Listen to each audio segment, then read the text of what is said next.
السلام علیکم ملګرو. عمران خان ته یو ډېر غټه کامیابی ملو شوې ده. بل د سعودي عرب بادشاه محمد بن سلمان یو ډېر غټ انکار کړی دی چې په دغه انکار محمد بن سلمان نه ټول مسلمانان ډېر زیات خوشاله دي. د عمران خان مخالفینو 19 میاشتې چې کم مهنت کړی او هغه ټول خراب تراب شو. آیا واقعي پاکستان ته د ډالر راتلو امید ختم شوی دی؟ بل نواز شریف د څلورم ځل وزیر اعظم جوړېدو خواهش چې کم دی هغه هم نیمګړی پاتې شوی دی. عمران خان باندې الزامات لګولو والا چې څومره هم خلک وغه ټول غلط ثابت شو.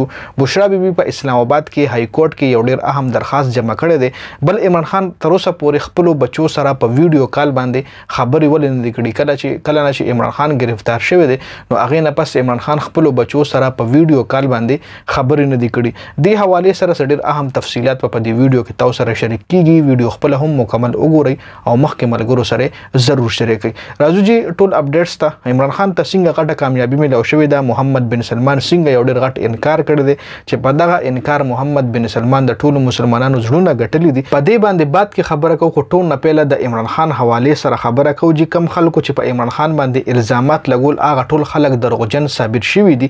یو څو ورځې مخکې عثمان ډار یو انټرویو ورکړی و چې په هغه انټرویو کې هغه ویلو چې د 9 مې واقعیت د 9 مې حملو ذمہ دار عمران خان دی او عمران خان باقاعده دغه حملو پلانینګ کړی و. اوس صداقت علي عباسي هم یو انټرویو ډاون نیوز ته ورکړی و چې هغه ډاون نیوز نو ټیلیکاست کړي. خو اوس دغه ډاون نیوز چې کوم دی دغه انټرویو ټیلیکاست کړي ده چې په دغه انټرویو کې عباس علي مطلب صداقت علي عباسي ویلي دي چې 9 مې واقعیت ذمہ دار عمران خان دی او عمران خان د بشرا بیبي په خوله باندې دا طریقې کار کړی و. یو زوم میټینګ یې ارینج کړی و چې کله عمران خان گرفتار شي نو د آرمي په ځایونو باندې به احتجاج کیږي او الته به توړ پوړ کیږي او دا بیان د هیڅ قسم دباو په وجه زه نه ورکوم بلکې زه د سیاست نه او د پی ټی آی نه استعفا خلما نو ځکه دا بیان زه جاری کوم. جی په دې انټرویو نه پس صداقت علي عباسي د 9 مې واقعیت حواله سره یو ویډیو هم مخې دراغله د کله چې عمران خان گرفتار شو. جی نو صداقت علي عباسي په دغه ویډیو کې عوام چې کوم را یوځای شو احتجاج کولو نو دغه صداقت علي عباسي دغه عوام لوي چې د عمران خان یو پیغام دی. عمران خان پیغام دار چې احتجاج زمونږه حق ته خو پر امن احتجاج به مونږ و توړ پوړ به مونږ په ملک نه خو د 9 مې او د 9 مې باندې چې کوم ویډیو په سوشل میډیا باندې وایرل شوی و چې کې صداقت علي عباسي دا خبره کړې و. خو اوس د صداقت علي عباسي د عمران خان خلاف دغه انټرویو راغلی ده او هغه ویلي دي چې عمران خان د 9 مې واقعیت ذمہ دار د عمران خان باقاعده د دې پلانینګ کړو. جی اوس څومره هم کسانو انټرویوګانې ورکړي. عثمان ډار هم یو انټرویو ورکړي و. تاسو له معلومه یې دریو کسانو انټرویو ورکړي و خو د درې وړو کسانو چې کوم انټرویو د هغه په بیانونو کې تضاد دی. جی فرق ته پکې څنګه فرق ته ګورئ. محمود مولوی چې کوم دی هم انټرویو ورکړی و هغه ویلو چې 9 مې واقعیت پلانینګ په ایوان صدر کې شوی.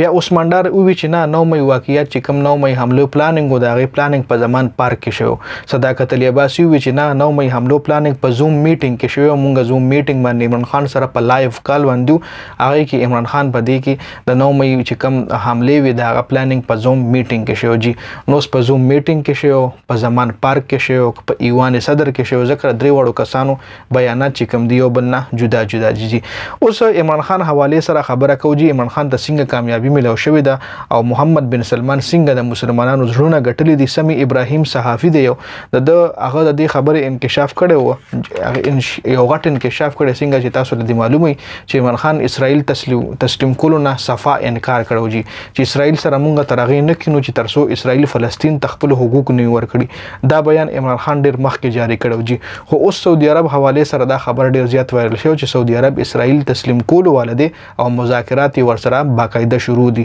او وای کې دي چې کچري سعودي عرب اسرائیل تسلیم کو نو بیا په پاکستان هم سعودي عرب مجبورای او پاکستان به هم مطلب د اسرائیل چې کوم دی د تسلیمای. جی نو اوس سعودي عرب چې کوم بادشاہ محمد بن سلمان دا ټول هر څه کینسل کړی دي. اسرائیل سره چې کوم مذاکرات هغه ټول ختم کړی. جی د حواله سره د نواز شریف هم یو خبر راغله چې نواز شریف سعودي عرب بادشاہ محمد بن سلمان لویلو کچری دستاسو مذاکرات اسرائیل سره کامیاب شو نو بیا کچری ز په اقتدار کې راغم نو زه به هم دستاسو په خوله باندې اسرائیل سره مذاکرات وکم. اسرائیل سره وکې ناشته وکم او د هغه په د هغې په مد کې به ماله $6 بلین ملاویږي. جی پاکستان ته به $6 بلین ملاویږي.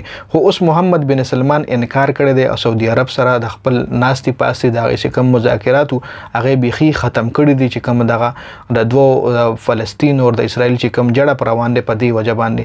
چونکې نواز شریف خیال دا و که چېرې زه د بیروني طاقتونو ته دا واضحه کړم که چېرې زه په اقتدار کې راغم نو زه به اسرائیل تسلیموم یا به هغوی سره مذاکرات کوم نو کیدای شي بیروني طاقتونه یو ځل ما بیا د پاکستان وزیر اعظم په څلورم ځل باندې جوړ کړي. دا خو دغه رنګونه شوه د نواز شریف چې کوم څلورم ځل باندې د پاکستان وزیر اعظم جوړېدو خواهش وو پوره نه شو. جي د ایمن خان دپاره چې کومه کامیابي ده هغه ځکه ده هغه دا کامیابي ده چې اسرائیل سره د هغه مخکې ویلو چې اسرائیل سره زه نه کینم چې تر څو اسرائیل فلسطین ته خپل حقوق نه وي ورکړي. جي عمران خان تر اوسه پورې خپلو بچو سره خبرې نه دي شوي. کله چې عمران خان په اټک جیل کې و نو اټک جیل چې کوم حکام دي هغوی له جج دا حکم کړی چې عمران خان د خپلو بچو سره خبرو کې خو د اټک جیل چې کوم حکامو هغوی عمران خان ته موبایل یا داسې سهولت نه ورکړی چې هغوی عمران خان په خپلو بچو سره خبرې کړې وي. خو اوس عمران خان په اډیاله جیل کې دی نو جج یو ځل بیا اډیاله جیل چې کوم حکام دی هغوی له حکم کړی دی چې عمران خان د خپلو بچو سره خبرې وکړي. خو تر اوسه پورې د عمران خان خپلو بچو سره خبرې نه دي شوي. جي دا اپډیټ سو. ډېره زیاته مننه. والسلام.